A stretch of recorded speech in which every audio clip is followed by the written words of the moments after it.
سم خیال دی چې کله دا نور د یو میل په فاصله کی تا ته او تا الله ته ولاړ او لغړ توغړ او خپې ابله خپې خلک به ودرېږي الله ته په دې خلکو کې زه یم ته مې موږ ټول به ودرېږو الله ته امام بخاري دا باب دې لپاره راوړی دی چې دا خلک به څنګه ودرېږي الله ته څه حال به وي یو خو تېر شوي باب نه مخکې تېر شو چې خلک به په څه حال وي لغړ توغړ خپې ابله خپې پیادل ناسونات دا موردی دیگه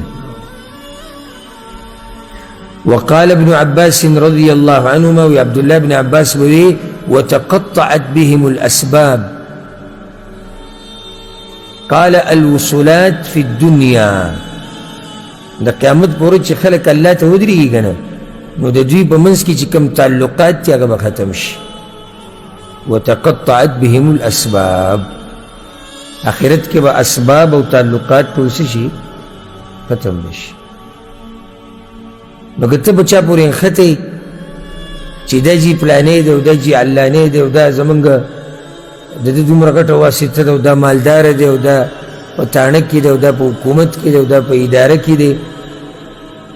دا ټولې خبرې د قیامت په ورځ صفر دي دا کار نه کوي هلته وتقطعت بهم الاسباب ها قیامت په ورځ یو قسم ملګرتیا پاتې کېږي سورة الزخرف کې الله ذکر کړی ده کومه ملګرتیا د تقوادارو خلکو ملګرتیا سورة الزخرف کې الله سبحانه وتعالی دا خبره ذکر کړې ده چې د قیامت په ورځ د دیندارو خلکو ملګرتیا پاتې کېږي نور هر څه ختمېږي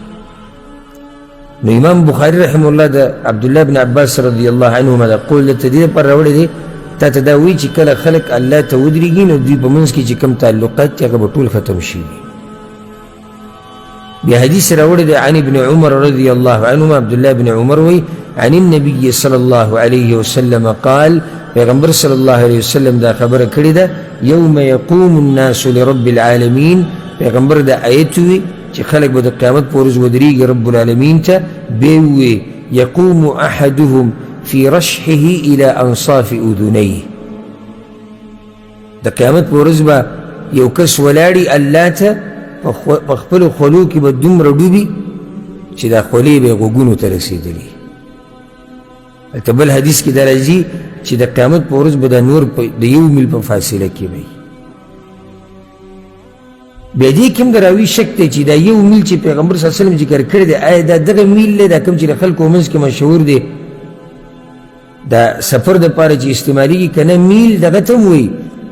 د سترګو د رانجو دپاره چې دا کومه سلایي استعمالېږي که نه دې ته هم میل ویلی کېږي که نه دغه د پیغمبر صلی الله علیه وسلم مطلب دی که دا کې او که دا بله کې خو نور به ډېر نږدې یو میل په فاصله یې که زه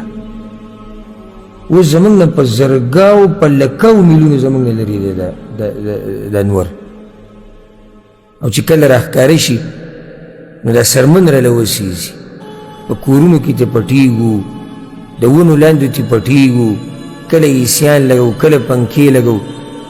سم خیال دی چې کله دا نور د یو میل په فاصله کې تا ته او تا الله ته ولاړ او لغړ توغړ او خپې ابله خپې نو په خولو کې به دا خلک ډوبي او بل حدیث کې راځي چې دا به د عمل مطابق څوک به د ګیټو پورې څوک به د زنګنانو پورې څوک به د بډې پورې څوک د نامه پورې څوک د سینې پورې او څوک د خولې پورې بلکل په دې خولو کې به ډوبي څومره چې ستا اعمال دي او څنګه چې ستا اعمال دي د هغې په رڼا کې د قیامت په ورځ ته به په خپلو خولو کې ډوبې دې بل حدیث کې دا راوړي دي حدیث دی د ابو هریره رضی الله عنه پیغمبر صلی الله علیه وسلم وی یعرق الناس یوم القیامه د قیامت په ورځ به په خلکو باندې خوله راځي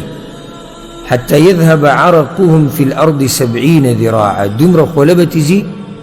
چې د دوی دا خوله به په ځمکه کې اویا ګزه ورننوځي ويلجمهم حتى يبلغ آذانهم او دا خوله به د خولې ته راورسي تر دې چې د خولې نه به یې غوږونو ته راورسي چې غوږونو او خولې ته راورسي نو څه مطلب شو بلکل به پکې ډوب شي امام بخاري ته دا وایي چې په هغه ورځ باندې الله ته د ودرېدو دا یو طریقه ده چې خلک به په خولو کې ډوبي خو دا یاده کوي چې په دغه ورځ دا سخته په ټولو باندې ګوره یو شان نه ده دا ورځ د کافرانو دپاره ډېره سخته ده بیا د مسلمانانو کې چې کوم ګناهګار مجرمان جهنمیان دي د هغوی دپاره سخته ده مؤمنان جنتیان موحدین دینداره پرهیزګاره خلک الله به یې ساتي د دغه ورځې له سختۍ نه یو سړی وي چې نور د یو میل په فاصله کې د کېږي به څه کېږي به دا چې هغه مؤمنان چې هغه جنتیان دي اوچتو مرتبو والا دي هغوی له به الله د عرش په سوري کې ځای ورکوي هغوی له به الله د حوض کوثر اوبه ورکوي چې د حوض کوثر اوبه میلاو شي او د عرش په سوري کې ځای میلاو شي د تکلیف د څه دی